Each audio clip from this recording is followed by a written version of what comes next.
right, good morning. It's 9 a.m. Welcome on this lovely Sunday morning to a panel of speakers called Institutional Change and Heroes Needed. We have 4 speakers today and 4 really terrific talks based on the titles. I'm going to briefly introduce the speakers and their talks, and then they will give their presentations, and at the end we should have about 10 to 15 minutes for questions and conversation. That said, as if a question occurs to you as the speakers are talking, feel free, or a comment, feel free to use the chat to post those, and I will monitor that, and at the end make sure that those questions come back up. But speakers, you don't need to pay attention to the chat. I don't want it to throw you off your game. So no need to respond to things in the chat. That's just going to be us audience sort of engaging in some of the ideas. All right, our first speaker today is Jordyn Carroll from Westfield State University, whose talk is titled, "Did Walter Wallace Jr. have to die? Why police reform should include social workers." Our second speaker, Christina Reilly, is from Monroe College, and her talk is entitled, "Police Brutality Against African Americans, How We Can Prevent History from Repeating Itself Again." Ernesto Teran from Felician University. Its talk is entitled, "Can We Overcome Intolerance?" I obviously didn't have enough coffee yet this morning. And finally, Jordyn Iacobucci from my own home college, Dominican College, will be giving a talk entitled, "The Greatest Responsibility." And with no further ado, I turn it over to Jordyn Carroll. Good morning.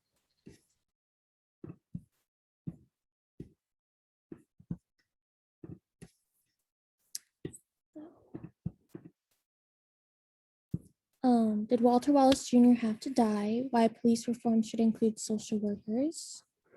In this presentation, I hope to be demonstrating how violence and unnecessary death at the hands of police officers could be prevented by adding even just 1 or 2 social workers to every police department.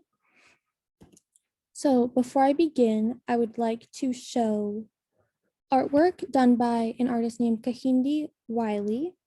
He paints exclusively African-American subjects to showcase their natural beauty and also the hardships that they face based on being African-American. So in this piece, for example, this young man was shot and killed, but his beauty is still there based on the flowers in the background. I'm bringing him up because Kehinde Wiley, all of his pieces beg the question, who deserves citizenship in America? And if they do have citizenship, do they deserve protection by police officers? And in this presentation, I'm going to show that people with mental health issues are not on that list of protection. So some examples: Daniel Prude was a man who lived in Rochester, New York, up until he died due to injuries sustained by police. He was having a mental health crisis. He was running around his street up and down naked, yelling that he had coronavirus. When police arrived on scene, he was very cooperative. He laid down on the ground like he was supposed to. He put his hands behind his back, was handcuffed, all of those things. Because of COVID, they put a hood on his head to make sure that he wasn't gonna spread it. About 2 minutes after this all happened, police were still trying to figure out what the situation was. He sat up, disoriented, didn't really know what was going on or where he was. Police ordered him to sit back down. He didn't comply. Again, he was confused, disoriented, and police forced his face down into the ground. They held him there for about 3 minutes until he stopped breathing. EMTs were eventually called. It took them a while to unlock his handcuffs. He was not resuscitated at the scene. He was brought to a local hospital where he died 7 days later. Walter Wallace Jr., he was in Philadelphia when he was shot and killed by police. When police arrived at his home, he walked out. He had a knife in his hand. His family said that he had bipolar disorder and he was having a manic episode. He also appeared to be in a daze, so he didn't know what was going on either. Police officers ordered him several times to drop the knife. His family continuously was yelling, "He's mental, he's mental." He did not comply with dropping the weapon, and he was shot at least 14 times and died at a local hospital. So these are some more cases of people who were having mental health crises and were instead killed by police. Stacy Kenny, Zane Teran, and Robert Coleman. I'm not going to go into details about those ones. So what's the point? These deaths could have been avoided very easily had social workers or mental health professionals been on scene and not just police officers. These people were clearly in mental health crisis, and police officers don't have the proper training to handle these kinds of situations. However, clinical social workers undergo years and years of training to handle situations exactly like these to help individuals while they're in mental health crises. In Los Angeles, amid the Black Lives Matter movement, amid all the civil movements that are going on, there's been a lot of loss of trust by the citizens. The LAPD has paired up with UCLA and has hired social work students as interns in the LAPD department. These interns, after graduating, then go on to work in the field. But while they're at the police department, they're working hand in hand with law enforcement to bring the community back together with trust and communication. They bring a trauma-based perspective, a mental health-based perspective that the police officers don't have, just based on training. And in Philadelphia, the same city where Wallace Jr. was shot, there is now a program where dispatch, when receiving calls about mental health crises, will confer with social workers and mental health professionals before deploying police officers to the scene. If these programs were in place before these incidents occurred, then these people would still be alive and countless others would still be alive as well. How do I end my presentation? Just like that. Okay, our next speaker, go ahead.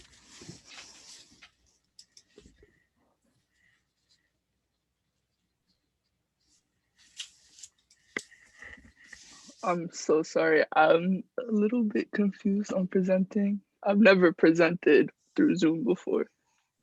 Well, it's great fun. You're going to love it. It works exactly the same. Just start your slideshow. I have no idea how to start it. You hit the slideshow button up top. Oh, right here? Yeah. Thank you. Okay. So good morning, everybody. My name is Christina, and I'll be representing Monroe College today. My topic is the repetition of police brutality against African Americans and how we can prevent history from repeating itself again. So this is what I'll be going through with you today. I'll be discussing my problem statement as well as my secondary research, the methods I conducted, and the findings that I got from this. Within the last year especially, we have been forced to ask, why is police brutality still happening? With the resurgence of the Black Lives Matter movement, following the deaths of George Floyd, Breonna Taylor, and many others by the hands of law enforcement, especially since many of the victims do not receive their deserved justice. This leads me to my research question. My research question is, how can we prevent police brutality from repeating itself throughout history? I chose this question particularly because of how we often have been faced with the heartache caused by police. The first portion of my secondary research consisted of statistics. 164 Black men and women were killed at the hands of police in the span of 8 months in 2020. The data does not account for every single incident where a person was killed by police. However, from January 1st to August 31st, at least one Black person was killed each week in every state except Rhode Island and Vermont.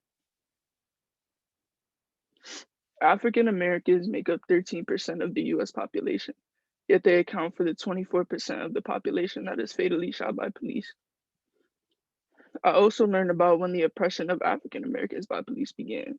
One of the earliest instances that I found was that on Christmas Day in 1951, 7 civilians were beaten by 50 members of the Los Angeles Police Department as a retaliation for injuries suffered by one of the arresting officers. With this case, the officers were involved were either transferred, suspended, or convicted. However, this doesn't always happen.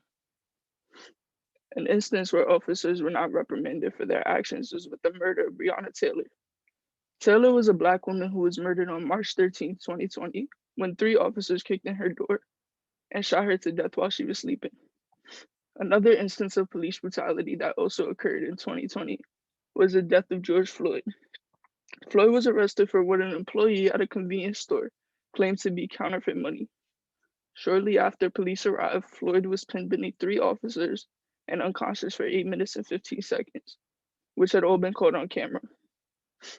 A major difference between Floyd and Taylor's case is that the officers in Floyd's case had been charged with murder as well as aiding and abetting. However, they were released on bail. And as many of you may have heard, the main officer responsible for Floyd's death has had his trial begin on Monday, March 29th, and is currently still ongoing. In addition, a US Senator by the name of Tim Scott in 2016 gave a speech where he stated that multiple times he had been pulled over by police because he was a Black man driving a nice car. Situations like these have contributed to the fact that the United States has systems and institutions which produce contrasting outcomes regardless of the people who work within them, essentially proving that the country's criminal justice system is racist. One way to advocate equality is with the Black Lives Matter movement. The movement was formed after the death of African American teen Trayvon Martin in 2013. He was not killed by police officers, however, he was still a victim to racism and white supremacy. The foundation's mission is to eradicate white supremacy and build local power to intervene in violence inflicted on Black communities by the state and vigilantes. The movement became more popular after the deaths of Eric Garner and Michael Brown by police officers who had not been indicted for their crimes. The Black Lives Matter movement isn't the only way that we can fight to end police brutality. One step we can take is investing in crisis intervention teams, which have specially trained officers for encounters with mentally ill individuals, as well as investing in nonprofit organizations, which can help decline crime rates by investing in resources for communities. Instilling oversight on police departments can help reduce corruption. Ways to do this include having bystanders and citizen watchdogs, as well as body cameras on police officers. As you can see in the picture below, police officers are often equipped with military gear, yet it doesn't necessarily serve its purpose. This picture was taken at a recent Black Lives Matter protest, which was intended to be peaceful. We know that police officers have one job, to serve and protect, yet they receive equipment such as grenade launchers and ambush protected vehicles, all which the military use in wars. A study was proving that police departments have military equipment like this are more likely to kill. Lastly, we should focus on changing police culture. One way we can do this is changing the way police officers are trained.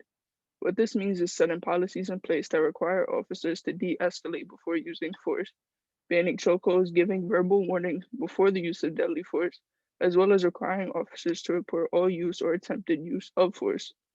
It has been proven that by using these policies, it's 38% less likely to have police-involved killings. To fully evaluate how to put an end to police brutality, you must understand what it is, which is the excessive force used, harassment, and intimidation, and false arrest by police. More times than none, police officers who partake in the wrongful deaths and have not been held responsible helps to exemplify what systemic racism is. By doing things such as showing advocacy and holding police and government officials responsible, we can put an end to police and brutality once and for all. For my primary research, I created a Google Forms survey for college students, and results were gathered within a 2-week time frame. With this survey, I intended to gather an understanding of how police brutality specifically affects young adults. The limitations that I faced included a short time frame and the possibility that the participants weren't 100% with their questions. Here are some of the questions that I had intended to get answers off based off of the survey responses.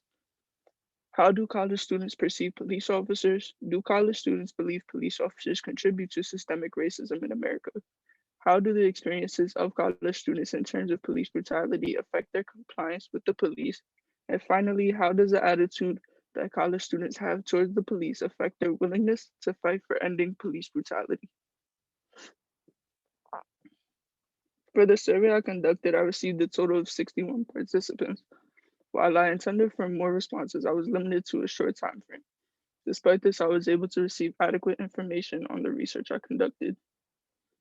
The first question that I asked in my survey was, are you a college student? Where I ended up receiving each of the respondents' answers saying yes. This was crucial to the rest of the survey as it would have invalidated any responses that said no, since I only intended to ask college students these questions to see how police brutality specifically impacts them. Next, I asked, what area do you live in? The majority of the respondents said that they live in a city area, while 10 said they live in a rural area, and 7 in the suburbs. I found this question equally as important to my research data. It has been apparent throughout history that police brutality is mostly present in cities. The responses help to prove this. The next question was, what is your ethnicity? From my secondary research, I was able to conclude that police brutality occurs most against minorities in the United States. With asking this question, I got 50.8% of the responses saying that these students were Hispanic, 29.5% saying they're African American, 11.5% saying they're Caucasian, and 18% saying that they are of other ethnicity. This helped me to gather an understanding of what groups of people I was surveying, and in this case, the majority of the responses were a part of the minority. I began asking more in-depth questions, the next one being, how do college students perceive police officers? The majority of responses claim that they view police officers in a negative manner, while only 8 said that they view police in a positive manner. I predicted that I would get an outcome similar to this mainly because of how apparent police brutality has been in recent years, as well as the fact that younger people have been more involved and aware of the increasing police brutality occurring. The next question I asked was, have you ever been a victim of police brutality, or do you know someone who has? The responses here varied, as 57.4% said that they have not and 42.6% said that they have. This data, despite many of the respondents claiming no, helps to show that police brutality is present, and even deeper shows that minorities are more likely to experience it. Next, I asked, have you ever seen a case of police brutality occur? A majority of the respondents said yes, they have, while the rest of the 24 said that they have not. This data helped me to understand why college students may have a negative perception of police officers, as they have likely seen police brutality occur. I also asked, do college students believe police officers contribute to systemic racism in America?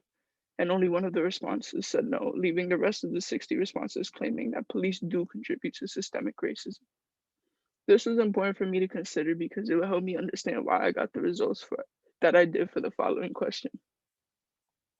This next question I think might have been the most important question in the survey, which asked, do college students feel comfortable complying with the police? 83.6% said no, while 16.4% said yes. With the majority saying no, it was easy to understand that they do not feel comfortable complying with the police, as they have likely witnessed police brutality and believe that police contribute to systemic racism. These results are certainly understandable, as younger people, especially of the minority, are more likely to be victims of police brutality. I attempted at interpreting why some of those respondents said yes, they do feel comfortable. And I believe that this may be because they are able to look past the history of police brutality. Next, I asked, do you think police brutality affects college students the most? And the results were roughly split down the middle, with only one more student saying that they do not believe police brutality affects college students the most. I was surprised at these results because I expected many more responses to say yes. However, students may have responded no, believing that police brutality generally affects everyone, which is also true. The final question I asked was, would you as a college student personally take action in the fight against police brutality? And the majority said yes, they would, while 11 of the respondents said no. This was another very important question to my survey, as I want to prove that college students have the ability to lead and spark creating change for the future of police brutality and prevent history from repeating itself again. However, despite these answers, I did expect 100% of the responses to say yes.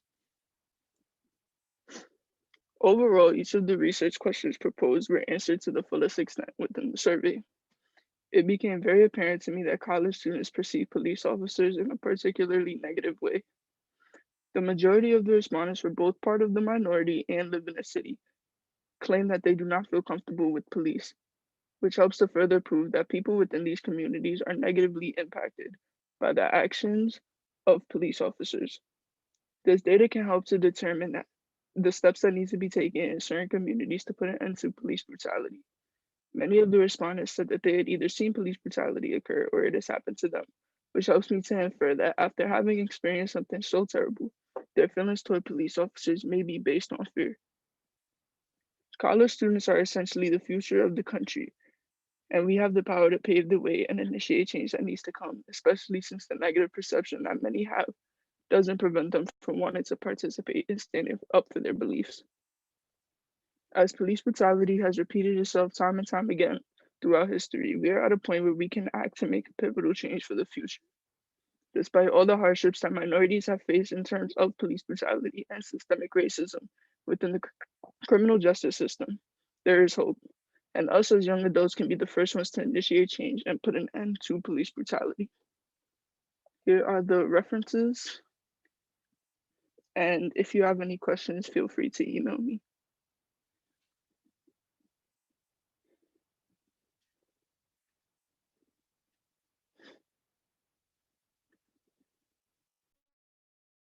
Ernesto.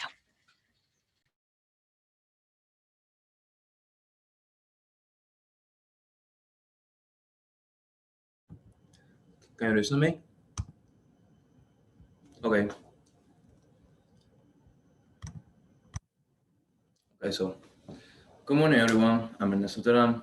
I'm studying at Felician University, and today I'll be covering intolerance. Do you know the origins of intolerance? Do you know the importance that being intolerant had in the past that has to stick with us nowadays? Does intolerance have a functionality nowadays? And how can we overcome intolerance? These are some of the questions I will cover right now, and I hope that you understand. If you have any question, please feel free to do it at the end. First, a quick introduction. What is intolerance? Intolerance is incapacity to accept point of view, traditions, cultures, experience, way of thinking, perceiving the world, you name it, that differs from your perspective. I mean, or I guess, that we all have been intolerant against someone at least once. Maybe you don't even notice about it. Or maybe you was victimized by someone being intolerant by a prejudice that he or she had against you at first glance. So this leads us to the origin of intolerance. Intolerance goes all the way back to the ancient era because it was the easiest way to survive. Just think about it, see in this perspective. This is your tribe, your culture, traditions, experience, the way of thinking, myth, family, everything that you know very well. This is something you don't know. A tribe, another tribe. This tribe could be a carnivorous one, could have some disease. For example, in this case, today's example, coronavirus, let's say, you don't know what this tribe is up to. So you must keep distance and see what they're up to survive. This is what happened to human beings. This stick with us in our DNA. As a result, we are here today thanks to intolerance. That's because human relationship is, just as I mentioned to you before, pretty straightforward. Or white or black, vice versa, doesn't matter. Because these are the things that you relate with those persons because you know very well for safety. And the things you don't know, you have prejudice, and you tend to discriminate them because you don't know it for protections. These all serve one biological reason: survival. Think about it. As I mentioned to you before, you don't know what this tribe is up to. You don't know if this tribe could be violent, if this tribe could bring some disease, if this tribe are going to steal your resources.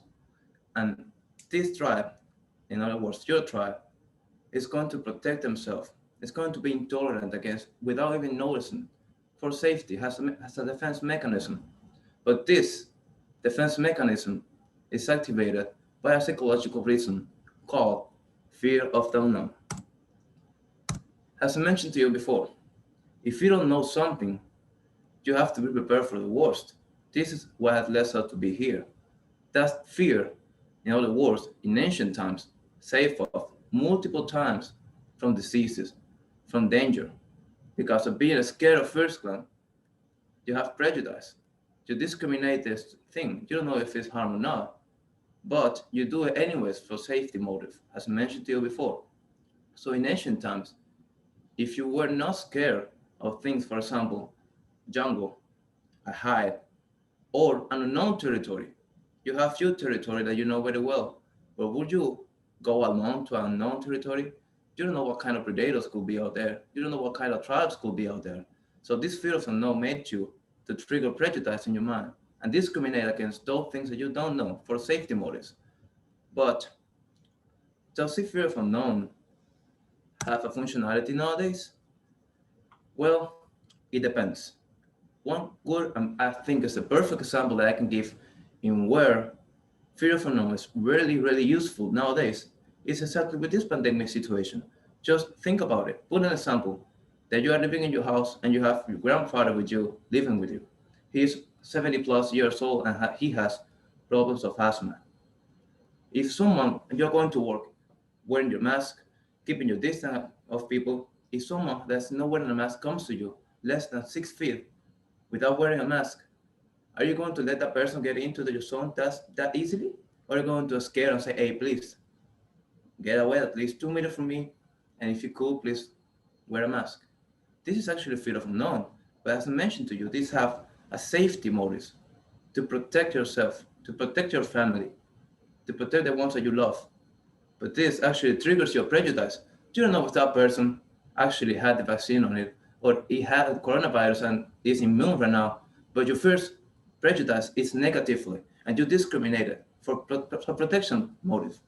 So this is one of the best examples that I can give in where being fear, scared of seeing things that you don't know nowadays have a functionality.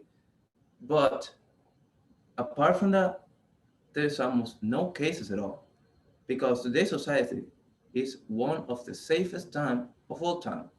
One quick example of that is the average time of life expectancy. In ancient times, in prehistory, an average human was expected to live only 35 years.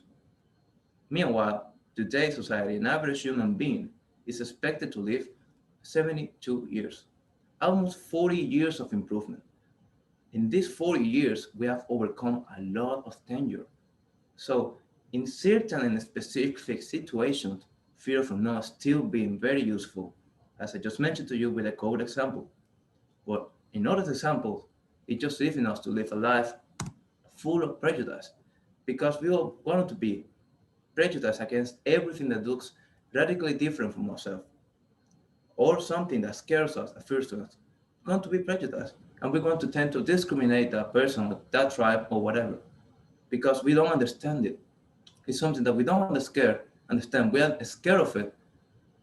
We have prejudice, and if we let that prejudice guide us, we're going to discriminate those things. As I mentioned to you, this all emerged as a survival motive. But if we don't control because it's naturally in yourself, it will lead us to be discrimination, to do discrimination against other people, to be racist. So, intolerance in today's society.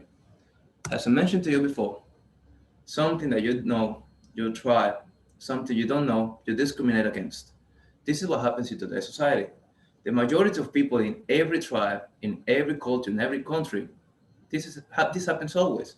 Let's put an example in today's society, specifically in the US. The majority of people, almost 70%, if I'm not mistaken, is Caucasian. There are a lot of minorities, African Americans, Hispanic, Latinos, Asians, etc. These majority have at least their cultures, their traditions that they mostly know themselves, but they don't understand others' cultures. So they, at first glance, they are prejudiced, and it's normal. As I mentioned to you, this is something that is within ourselves in our DNA. But if this culture does not control their prejudice, it will lead to so many horrific cases that my peers just mentioned before. So intolerance shows up from a majority in ways in discrimination to minorities, people of color, different gender orientation, different abilities, etc., in ways of racism, sexism, ableism, ageism, etc. One case that my peers just mentioned to you before is George Floyd case. As I mentioned to you, this is the majority, white individuals, let's say Caucasian. This is the minority, black African Americans individuals. They, at first glance, can be prejudiced because they don't understand this tribe. They all have different backgrounds, and they can scare them. But what happens if, due to some certain situations that even African Americans cannot control, lead them to some of them be involved in criminal activities? Well, what will happen is that their majorities will have even more reasons to be prejudiced against. But it doesn't mean that all Black African Americans are in danger, just some of them, due to some circumstances. So in Minnesota, this is the state where George Floyd was killed, a study in 2000 conducted in Minnesota found that the population that was imprisoned African American individuals in relation to white Caucasian individuals was 25.09 to 1. This means that out of 26 individuals, 25 were African Americans and just one was Caucasian. Meanwhile, in the whole United States, the population of African Americans is one-fifth or even less than in comparison with Caucasian individuals. This is just a representation of how discrimination, sometimes triggered by fear of unknown, which all of the provoke intolerance, can lead to human beings. So, but this is not the normal standards. This is the standards of Minnesota, a state which is well known for being a little bit more racist than others. The Office of Juvenile and Delinquency Prevention identified that 1 out of 16.5 African Americans were arrested in 2019. Meanwhile, 1 out of 37.7 Caucasian individuals were arrested in the same year. As I mentioned to you, African Americans is one-fifth of the population of individuals in comparison with Caucasian individuals. Meanwhile, they are doubling the amount of people that are getting arrested. The more arrests you get, the more probabilities that you will end in prison. But you see how this is not the case in Minnesota? Because in Minnesota, it seems like there is not 12 African Americans in prison and 6 Caucasian, 25 out of 1. And some reason for this behavior, it has mentioned to you before.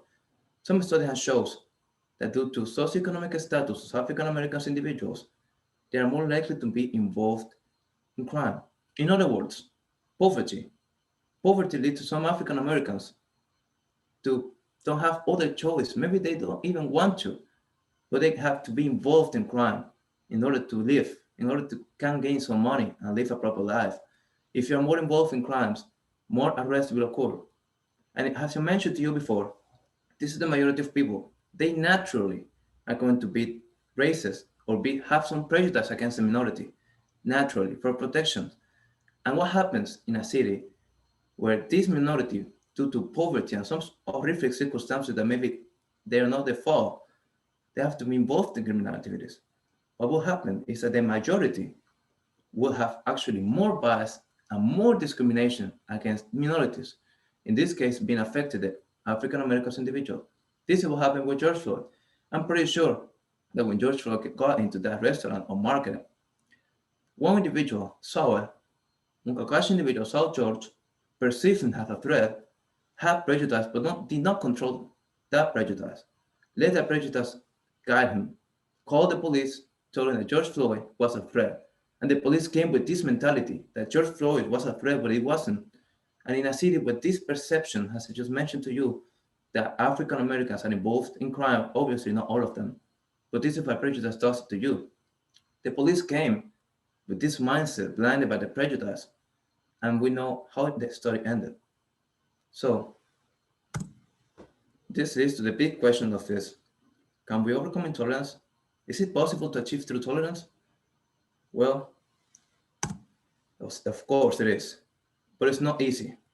Critical thinking gives you tools to see both sides of the coins, to analyze yourself and analyze the person that you have in front of you, the person that maybe you are being prejudiced against or intolerant, and see what are they up to, see what they're doing in their life, what things are occurring in their life of his or her person, and you will have more empathy with that person. You will understand more than person. At the same time, you will recognize if you're being intolerant.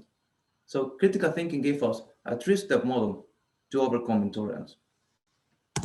The first is understanding. Second, recognizing. The third, work on it. The first one, understanding that we live in a multicultural society. There is beauty in living in a multicultural society. Just imagine that every 8 billion people in this world is exactly the same as you, emotionally, physically, psychologically, and spiritually. I don't know about you, but that would be a very boring world to live. I don't want to live in a world like that. So this actually beauty in living in a multicultural society where everyone is different and have their own traditions, cultures, background, way of thinking. You will actually learn from them and live a life richer. The second step, recognize. Self-reflection. Critical thinking gives you tools to self-reflection and be conscious if you're being intolerant against someone. The perfect example, as I mentioned to you, is a COVID example. If you see, the first feeling that in that example the person got is, okay, please stay away from me. You're not wearing a mask. That is a discrimination act, a feeling of a scare guided by your prejudice. In this case, I gave good grounds to have prejudice actually. But what happens when you are in a normal circumstance, you see someone and you feel that feeling of a scare without reason? That's a red flag. You should be aware of it because if you don't control it, that can lead you to be intolerant and actually discriminate that person or that thing that is scaring you. And once you recognize a red flag, you have to work on it. The example I mentioned to you before, your tribe, things that you don't know. What happens is this other tribe, and it's as well as you can actually form a team, but you don't know it. So if you don't try to know each other, step by step, little by little, know that thing that is scaring you, you will never be able to reach to engage in tolerance. But now if you do, this thing will be part of yourself, will be part of your knowledge for the traditions. You can actually come with that tribe and be friends. And one example that I can put to you, I think that we all have experience of this is that when we have, our favorite food, the same food is being served in a different restaurant that we have never been in. Our first thought is, oh, I don't know if that restaurant is going to be good. You see, this is a fear of unknown. You don't know the restaurant, the quality, and you're being scared of it. And your first prejudice is discrimination. But now, if you try to understand it and you get close to the restaurant, you actually taste the food, and if you like it, then that restaurant will be part of your things that you know. You will actually stop being prejudiced against that restaurant quality and overcome it. And this all leads us to one big benefit: freedom. Individuals driven by the prejudice, as I mentioned to you before, they are scared of everything. They go to the streets kind of like paranoia because they don't want to try new things. They're scared of everything. They're scared of experiencing new things, meeting new people, different backgrounds, cultures, traditions, etc.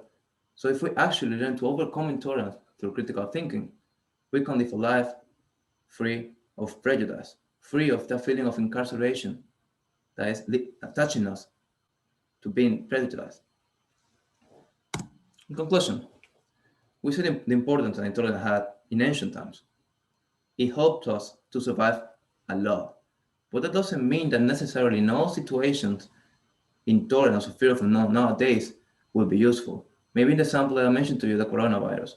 But if not, intolerance, if it's not controlled, could actually get us to provoke or to experience a case as a George Floyd.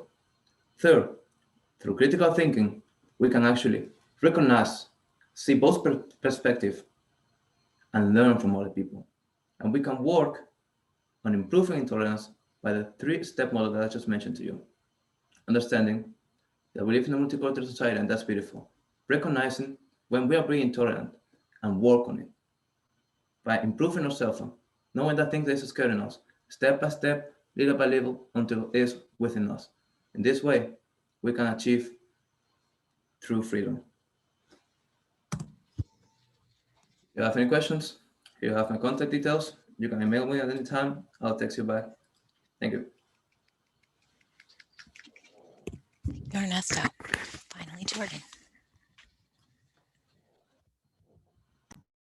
All right. Good morning, everyone. Can everyone hear me all right? All right. Great. Hello, my name is Jordyn Iacobucci. I'm honored to be sharing my presentation with all of you today, which is titled The Greatest Responsibility. Over the past few presentations, we've seen the great injustices of the world, how disparity brings about tension and trauma.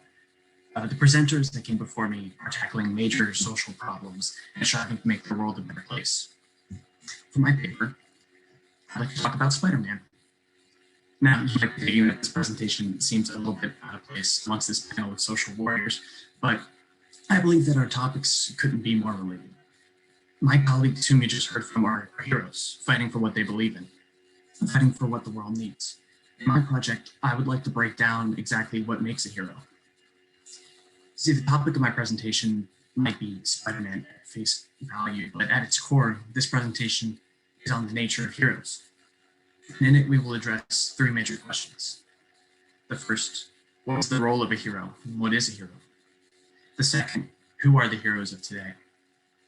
And third, how do the heroes we look to define our social landscape? And as a disclaimer, in this particular presentation, I'll be speaking mostly about fictional heroes and how they can affect change in our real modern day world. And so by answering the questions I've just shared with you, we'll grow to understand more about these heroes and by extension, our own society. So without any further ado, the first question, what is the role of a hero? My research for this project has heavily relied upon the works of Joseph Campbell, who was a scholar in the literary field who devoted his life to the study of the various mythologies of ancient civilizations. It was in these myths that the first heroes emerged, including figures like Beowulf, Hercules, Gilgamesh, and so many more that, should we try to list them all, we'd be here for a very long time. But Campbell believed that these heroes were more modern, believed that these heroes were more than a way for people to pass the time. Rather, they fulfilled a critical and functional role in their given societies. See, to him, the hero was an intense symbol of the deepest desires of humanity. He saw the myths through which they first appeared as extremely important to the discovery of oneself. In an interview with Bill Moyers entitled The Power of Myth, Campbell is quoted saying that myths were made to teach you how to penetrate the labyrinth of life in such a way that its spiritual values come through. This is found on page 143 of Moyer's transcript of the interview. Mythology and every hero that stems from it is meant to decipher life's meaning and put it into spiritual terms, terms that can be used to better oneself and one's society. For example, in the ancient societies, certain benchmarks in a youth's development were often met with a corresponding myth meant to make the transition easier and more meaningful. Mythological stories may involve the story of a child becoming a youth, or someone awakening to a new world that opens when they reach adolescence. The myths helped provide a model for handling this development. And the stories actually assisted in the development of children into men and women. Campbell summarized this notion best, saying, quote, "There are proper myths for proper times of life. As you grow older, you need sturdier mythology," end quote, page 160. Myths and their corresponding heroes serve important functions in a given society. They uphold the do's and don'ts, the rights and the wrongs, what is proper and what is improper. If a people venerated strength, then their heroes would be strong. If they honored wisdom, then their heroes would be wise. The virtues displayed by these heroes were meant to be emulated by those who heard their stories. We may be familiar with certain pantheons, like the Greeks and the Romans or the Egyptians. Their stories have survived throughout the generations because they serve the purpose in teaching how to live. So, if heroes were so important to the ancient societies, it stands to reason that they'd be important to us too. How do we find who our heroes are today? That's our second question. Who are the heroes of today? Joseph Campbell believed that in order to find your mythology, you must identify with which society you associate. The answer to this question may vary from person to person, since none of us are exactly the same or come from the exact same background, but for our purposes today, I like to speak in generalities. We here today, in this Zoom meeting, are a part of the society and culture of the English-speaking United States, at least in some small way or another. So for this presentation, we'll focus solely on that, but more so now than ever, our societies are very much connected and borrow from each other in different ways. But with that knowledge, we can begin to decipher what our modern myth of today just might be. Now, there's no shortage of options, but one stood out to me at the start of this project, and I gave it away a bit in the beginning of the presentation. One story that seems to have transcended all the noise of the busy storytelling world in recent days is that of the superhero. First popularized in serials and later comic books in the 40s and 50s, the genre was initially thought to be rather niche, but 70 to 80 years later, the popularity of these heroes is at an all-time high. One need only to look at the box office numbers for worldwide releases of superhero movies over the last 20 years to see this effect.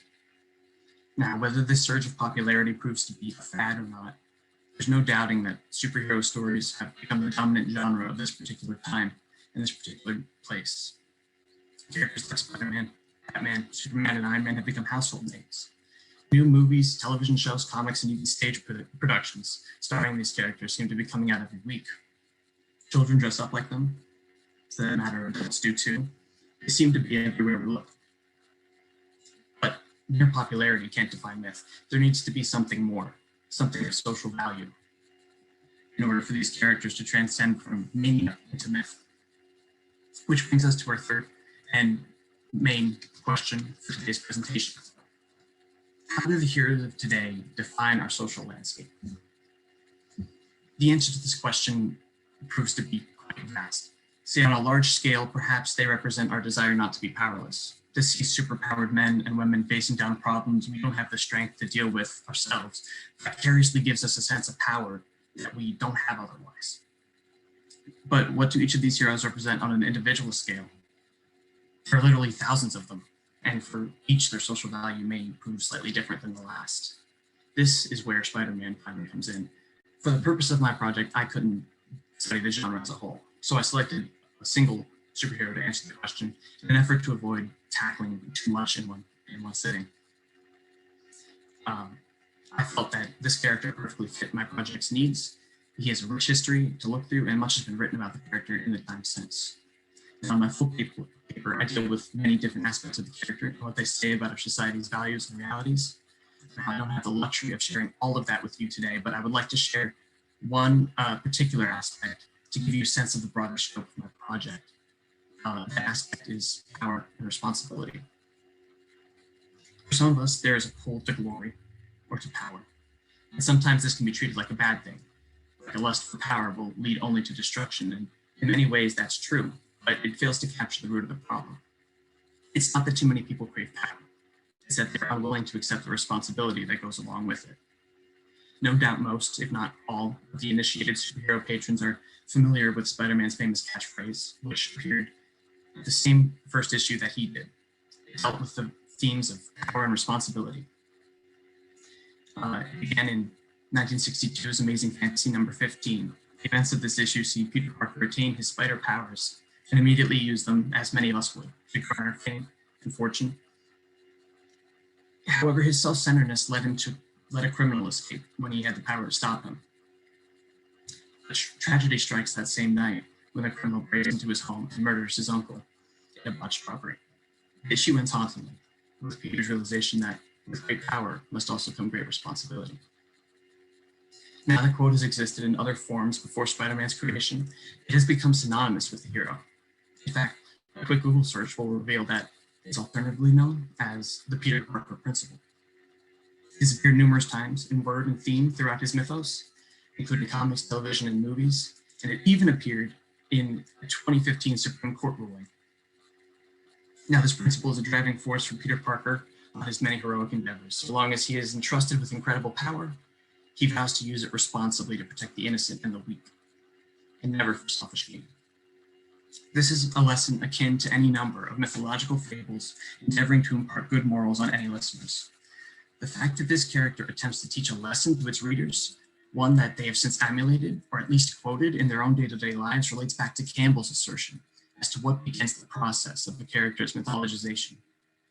Quote, when a person becomes a model for other people's lives, he has moved into the sphere of being mythologized, end quote, Moyers 20. Yet, this notion of power and responsibility is more than simply a catchphrase, and even more than a lifestyle. It is Peter Parker striving to save himself. In his mind, he is responsible for the death of his Uncle Ben, precisely because he was irresponsible with the great power he had been given. By going out every day to fight crime and save the people of his city, in a way, Spider-Man is trying to save himself. Spider-Man trying to save Peter Parker. Therefore, by saving himself, Peter saves the world. And therein is the universality of this character. For which one of us has never had regret? Which one of us does not imagine how things may have played out differently if we had made that one different choice? Peter Parker's example may be extreme, but ours don't have to be as devastating as the death of a loved one. Perhaps they're as simple as a career path chosen, or a choice in partner, or a word unfitly spoken. See, the inspiring aspect of Parker's mantra is not the reasoning behind it. Of course, power comes with responsibility.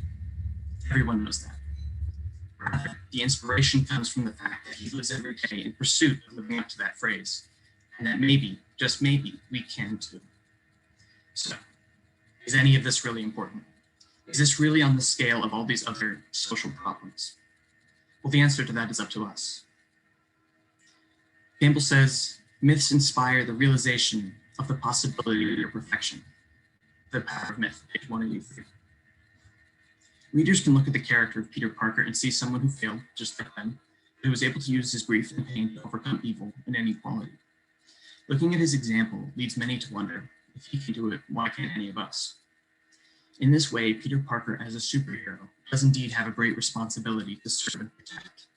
But as a fictional character in our modern mythology, he's responsible to uphold the principle that it is never too late to make up for your mistakes, that anyone can save the world around them by saving themselves.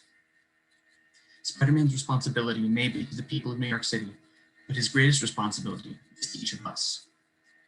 And so by extension, we have a responsibility too.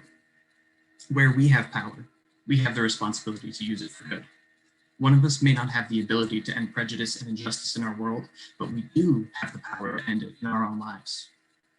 Characters like Spider-Man or any of his compatriots may simply be fictional characters, but when approached the right way, they can have a monumental impact on the real world.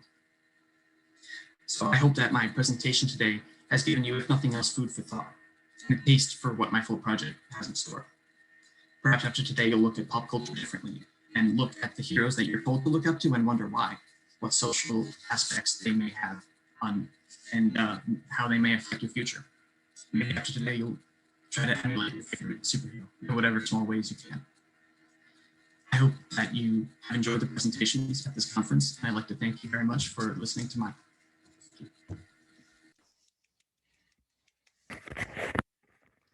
Right, a round of applause for all four of our presenters, and we have a good 20 minutes for conversation, which I'm so excited about. Does anybody want to start us off with a question while I look through the chat?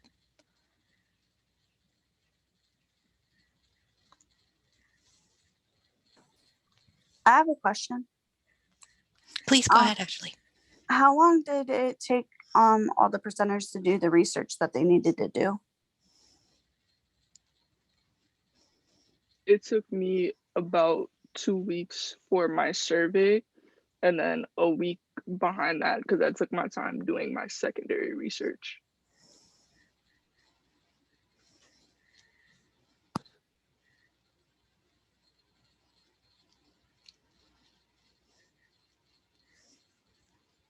Jordyn, Carroll, you want to answer that question too? And then Sure. I overcomplicated it as I do everything, so mine probably took longer than I needed it to, but it was probably it was probably around the 2 week mark as well.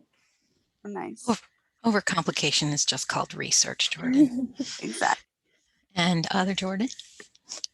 So mine, I didn't have to do any like new data gathering for like surveys or anything like that, but gathering my materials for this character study probably been back in October or September, and really I've been continually adding stuff even to this point.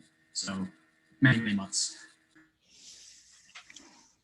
Yeah, same with me. I didn't have to do any research like survey or something, but I've been doing this since fall past year. I don't remember exactly the month, but I think it was more over October, and I've been continually adding stuff now and then until I get what I just presented to you all. And did you enjoy your research getting it? Oh yeah. I'm really passionate about this topic. I'm majoring in criminal justice. So instead of just covering one side of the coin, I want to see behind what was going on in a psychological purposes, So I really enjoy investigating all this stuff and gathering. Sina, there was one question for you in the chat from Lavina, and it was about your sample for the study that you did. She asked, or Lavina asked, where's your sample from? Is it college students? Was this a regional or a localized sample? You want to talk a little bit about how that part of your study design? So my sample went out, at first, it only went out to my closest friends because all my friends are in college. And I had a little trouble because the first time I did it, I had maybe about 25 responses. And I spoke with my professor and she told me we should try to get more. And I was aiming for 100 responses. So I had her send it out to her classes. I sent it out to all my classmates in every single one of my classes. I sent it out to my teammates, and I also had my friends send it out to their friends. And it was mainly local for the most part. I mean, I have some friends that go to school in Ohio, so I may have had some Ohio students mixed in. So I love it, Christina. The reason I asked that question is sometimes the answers are also localized, right? Based on the survey that you send out. So it'll be really wonderful if this can be sort of a across, north, south, east, west kind of a thing. yeah, I think wonderful. By the way, I love your presentation. I love the survey. It'll be so much more richer once it reaches everybody. So good work. Keep up the good work, Christina. Actually, I do have plans because I've also submitted this presentation into other conferences.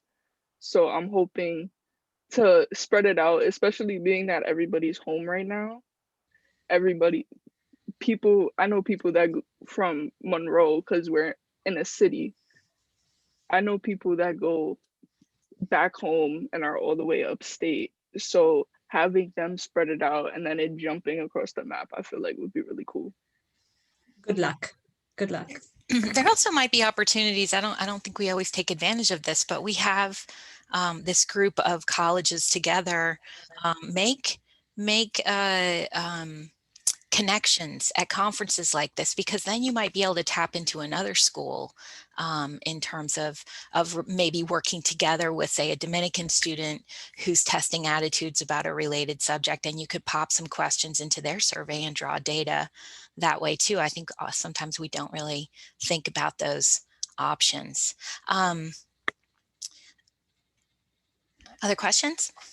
Actually, one from the chat, which I think some of you might want to talk about is, do you think that the media contributes to a negative image of police officers? What role does media play in this? Can you repeat the question, please? Yes. Do you think that the media contributes to a negative image of police officers? Yes, absolutely. Well, as I mentioned to you before, I'm majoring in criminal justice.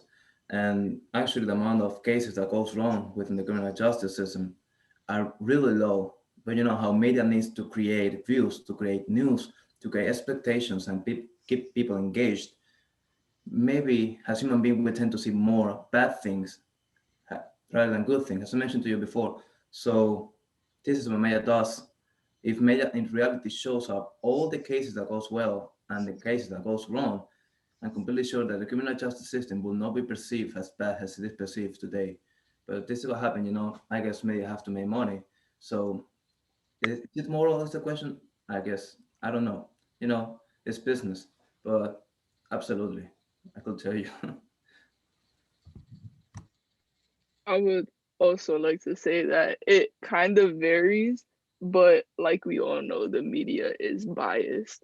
And I actually joined a presentation yesterday by one of my peers at Monroe, and I can't remember the other school, and they actually talked about more in depth of the media, and it had me thinking, like people, one of them mentioned the hashtag Blackout Tuesday, which I thought was really interesting because us as younger people, we're using social media to spread awareness and show activism, but some people twist out stories. Like one of the speakers said that there was an image that was being twisted around where the media was taking a whole different meaning from what it actually was. And I feel like that's all that the media really does in any form of whatever, really. And I feel like if we have people that say, okay, but you're saying that this is like this, but it's really like this, I feel like that would just eliminate all the bias within the media and all the effects that the media has on society. Jordyn, do you want to add into that too? First presenter. I definitely think that the media is biased and only shows part of the story.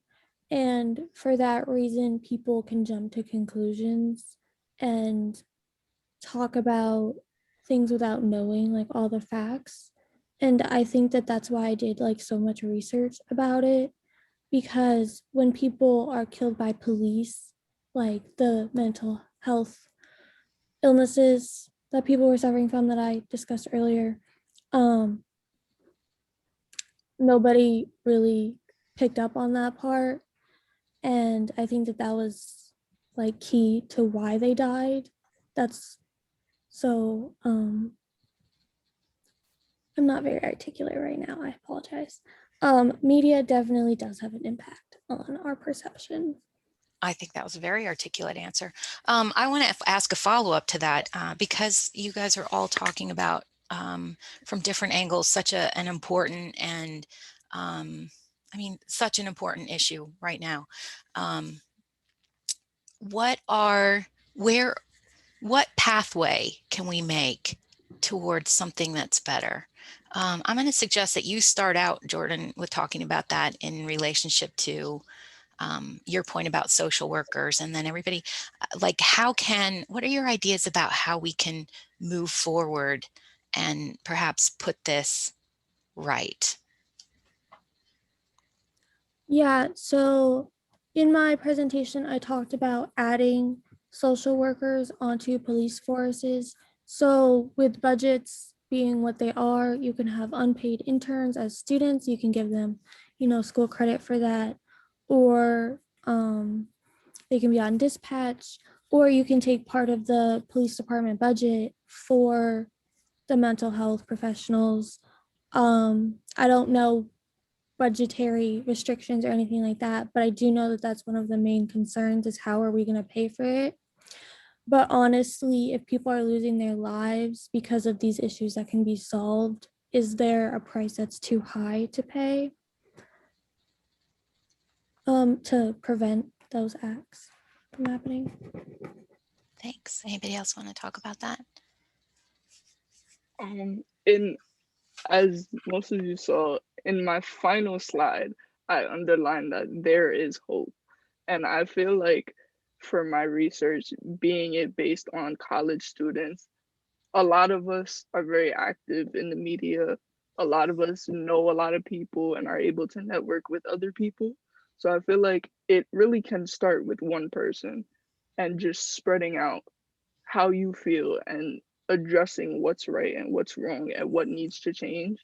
It can influence a lot of other people's perspectives and hopefully the rest of the world.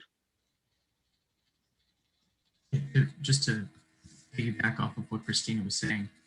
She said that it really does come down to one person can change something. A lot of the time we can look at a project that's this huge and this historic and think that it's way too big of a problem to tackle. But I mean, within the confines of our own life, we all have a power to do something.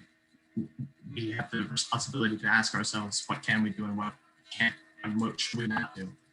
And I think, if we start off in just our individual lives, that's a perfect place to start. Yes, just like Jordyn said, responsibility. What his whole presentation is about responsibility and combined with critical thinking. I guess we can all have a good judge about things and knowledge that we have a responsibility on whether we believe that and we share with others. Maybe that information is wrong. No, whether we keep it and what do we do with that information? So I would just say critical thinking combined with a lot of responsibility and be judgeful.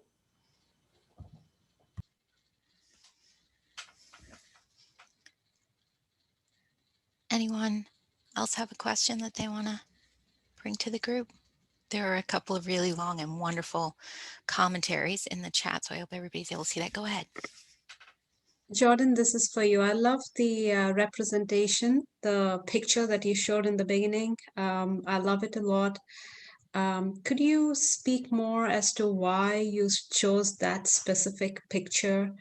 Is it the artist, or is there some sort of a message behind the picture? I know you said it, but using it as a way of opening up your presentation was absolutely fantastic. I did choose it partly because of the artist. I also chose it because of the deaths that it kind of represented of him being shot and killed, as has been happening in recent times. And I liked how the background wasn't showing the gore, like you didn't see any of the gore, you just saw him and then the background.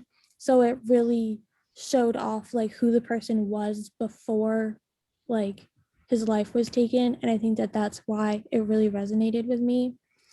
And I think that's why I wanted to connect it to the lives that were taken because of their mental health. Yeah. Thank you. And Jordyn, this is for you. I love the fact that you used superheroes in your presentation. Any particular reason why, and any particular superhero? Yes, thank you for your question. Yeah, so this really started out. I'm in the literary field. I'm not in the social sciences as much, but my presentation, I moved around a little bit, and it sort of ended up, I tailored it a bit more to this specific panel because I think, a lot of the time the subject can be really, really heavy, and just social subjects in general. And I thought, there's so much we can learn that we're ignoring because it's so heavy. And if we can look at something that makes us happy, that's a little bit lighter, that we enjoy partaking of, maybe that can open doors where they wouldn't previously be open. And so I've always been a fan of the genre. I've always been a fan of the character. And I always felt like they too didn't always get the respect or fulfill all of the possibilities socially and psychologically that they could. And so I was just really interested in exploring the topic. And I thought this character specifically had such a rich history that he made him a perfect example. Hope that answers the question. And Ernesto, I like the fact that you went right up to the origins of why and how intolerance has come to be. To say that it is something that's part of our DNA, probably because of survival, our hunter-gatherer days. So I think that's a interesting argument that we can, look into more deeper. Yeah, thanks, Sabina. As I mentioned to you, I like to see things behind. So when I was preparing this presentation, I was thinking, okay, why did this happen the way it turned out? Because it turned out so badly, and I was thinking, why did this happen like this?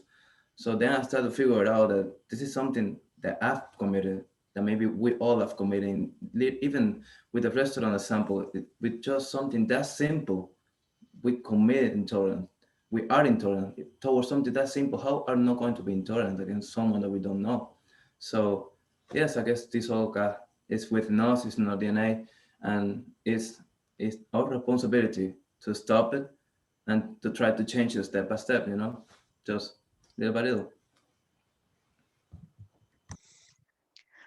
Jordyn is quite right that there is there's been a real flowering of the popularity of superhero stories right now in our culture. I think is significant. I think he's right that somehow we are looking for heroes. The problem with that is that in superhero stories, it's one person, one extraordinary person, one person who is almost magical in their abilities, who will save everyone. And I suspect that given your topic here on this panel, that's not going to cut it, right? We don't need one hero to sort of, it would be great. But I don't think that single person exists. So I wanted to ask, like, from each of you, what kinds of heroes do we need? Clearly, our society is in need of heroes. What do you think that hero might look like? Or heroes? Well, you said that in superhero stories, there's always one extraordinary person, but I feel like all of us are extraordinary in our own ways. We all have our own strengths, our own weaknesses, and all of that combined can just make change, really.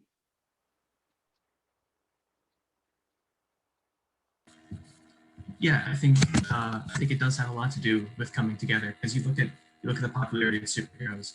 They're incredibly popular, but they always become so much more popular when there's a bunch of them working together. I mean, you look at the last two big ones, the Avengers movies that have been huge, some of the biggest movies ever made, and just a bunch of different people from a lot of different backgrounds. That none of them are quite the same, but they're all working together towards a common goal.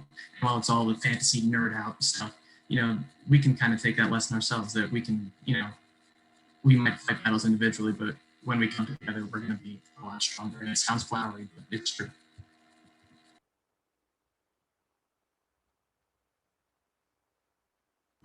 Yeah, I totally agree with Jordyn. It's our responsibility, and as my peer Christina mentioned, is we're all extraordinary in our senses.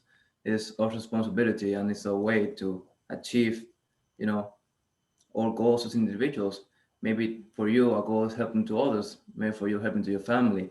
But it's up to you. If you decide to go to a wrong path, that's up to you too. Just as my peer Jordan mentioned with the example of Spider-Man that we all know, Peter was just a normal guy at the beginning, and he even did mistakes, but it was his responsibility, and he put his things together, and he overcome himself, and he improved himself every single day until he became this extraordinary superhero that we all know. But at the beginning, he was just simply a human being that made mistakes, just like all of us. So it's within ourselves, and it's our responsibility to do it.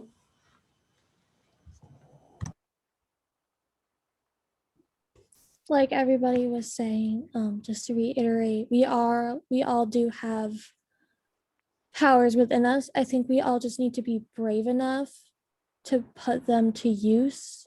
Looking at in the history of civil rights movements, there's Martin Luther King comes to mind, and everybody wasn't with him at first, and then he got more popular and things started to change. So I think while we all have powers, I think we need to stand up and use them, and then change can really happen. Those are all really wonderful answers. Thank you.